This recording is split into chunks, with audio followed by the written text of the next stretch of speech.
यदि आर्थिक विकास तथा भौतिक सुख किसी के पारिवारिक, सामाजिक, राष्ट्रीय या अंतर्राष्ट्रीय अव्यवस्था से उत्पन्न हुए शोकों को दूर कर पाते, तो अर्जुन यह न कहता कि पृथ्वी का अप्रतिम राज्य या स्वर्गलोक में देवताओं की सर्वोच्चता भी उसके शोकों को दूर नहीं कर सकती।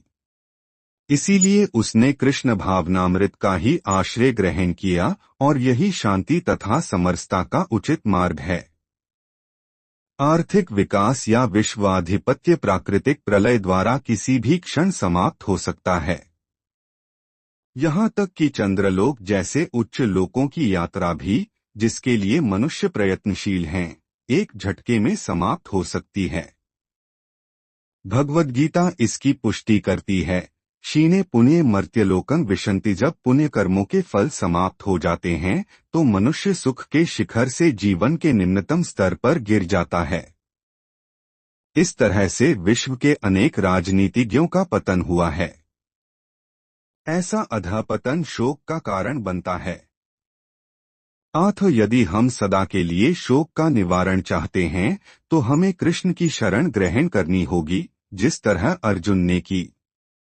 अर्जुन ने कृष्ण से प्रार्थना की कि वे उसकी समस्या का निश्चित समाधान कर दें, और यही कृष्ण भावनामृत की विधि है।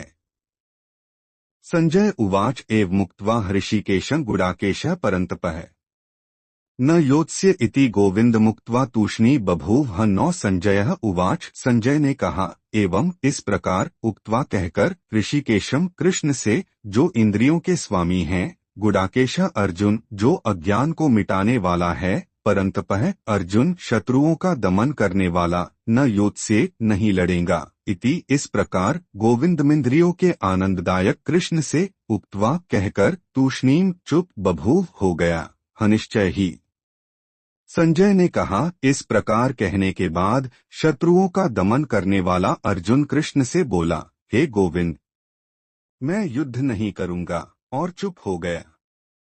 तात्पर्य, धृतराष्ट्र को यह जानकर परम प्रसन्नता हुई होगी कि अर्जुन युद्ध न करके युद्धभूमि छोड़कर भिक्षाटन करने जा रहा है, किंतु संजय ने उसे पुनः यह कहकर निराश कर दिया कि अर्जुन अपने शत्रुओं को मारने में सक्षम है, परंतपः यद्यपि कुछ समय के लिए अर्जुन अपने पारिवारिक स्नेह के प्रति मिथ्या शोक से अभिभूत था, किंतु उसने शिष्य रूप में अपने गुरु श्री कृष्ण की शरण ग्रहण कर ली।